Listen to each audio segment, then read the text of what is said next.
tax time is here, of course. The first day of the new financial year means I need to call my accountant man and give him all of that box of paperwork that I collect throughout the year. I have a little shoebox that I collect every year, and I just hand it to him and go, sounds very organised. Off you go.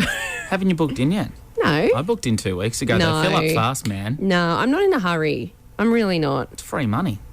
Well, but is it though? No, not really. Hey, we've got our resident Taxspert on the phone this morning, Mandy Wilkens. She's the director at SJ Canny Accountants, which I think means she's the shiny pants. Oh, accountants. good morning. Good morning, guys. What can we do? What's some little tips and tricks for us? I mean, I know a lot of people do their own tax. I'm very lazy and I get a man to do it for me. But are there things that we should be doing to get that little bit extra back? Yeah, look, there are. There's quite a lot of stuff that you could be doing. And the most important one is from today, start keeping your receipts for anything at all to do with work. Even if you're not quite sure, keep the receipts anyway and talk to your accountant or your expert about it. So things like claiming your union fees or professional memberships that you might be associated with, work-related protective clothing or uniforms, and tools of trade. Now, tools of trade might be for a hairdresser, might be a pair of scissors, might be getting the scissors sharpened. For a plumber, it might be a new measuring tape or something like that. So whatever it is that helps you do your job, it may be something you can claim on your tax, as well as things that people forget are claiming your work-related use of your computer, your home internet and your mobile phone. But only the work part of it. You've got to be really careful with that. Now, what extent can you say, oh, look, I've done this for work, I haven't got the receipts, or do you have to have a receipt to claim? Look, strictly speaking, you should have the receipts, but if in the total amount that you spend for the year, if it's under $300, the tax office are happy that you just put in a claim. You still have to have spent the money, but if you haven't got the receipt, then look, sometimes you can't. You might buy something at the market and you can't get a receipt. So, but there's other big-ticket items like self-education. So if you're in current employment and the course that you're doing has enough connection with what you're doing to help you qualify and upgrade your qualifications. For example, you might have a Bachelor of Accounting and you're going to do your CPA. There's other things that you can claim, like your textbooks, your stationery, computer expenses, student union fees, that sort of thing, travel from home or from work to your place of education and back. And speaking of travel, there's other travel that you can do. There's 4 ways you can claim your travel, but 2 are quite popular. And generally, you can't claim going from home to work and back again, no matter how far away you live.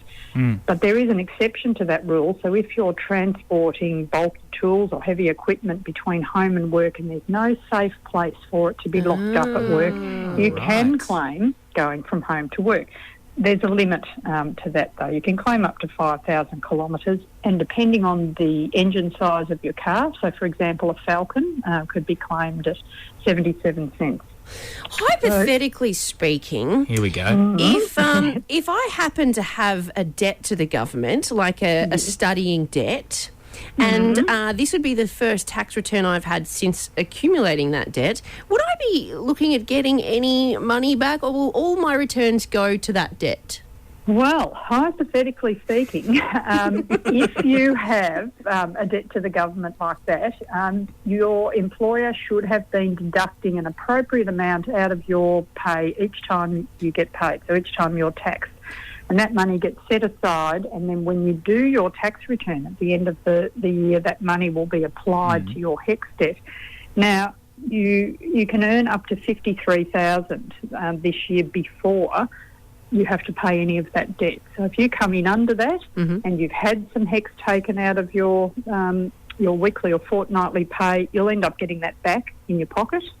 If you earn over the $53,000, depending on what it is you earn, it goes up in percentages and you will end up paying off some of your debt. But if your debt is, if it's a large one, like most, like a lot of HECS debts are, you'll only pay a portion of it this year, and then so on and so forth over the next few years until it's paid off. Paying that sucker for 20 years, I reckon. Yeah, yes, you could be. Now, how excited are you guys around this time of the year? Because I've got a mate who's accountant, and all he talks about is end of financial year, and we're at the pub having parties for end of financial year, and it's better than Christmas. Do you guys just like, you've got a different calendar for us, and this is like your Christmas time? Yep, we love it. We absolutely love it. Yesterday was the big day for us, the 30th of June, and then today our life starts again on the 1st of July.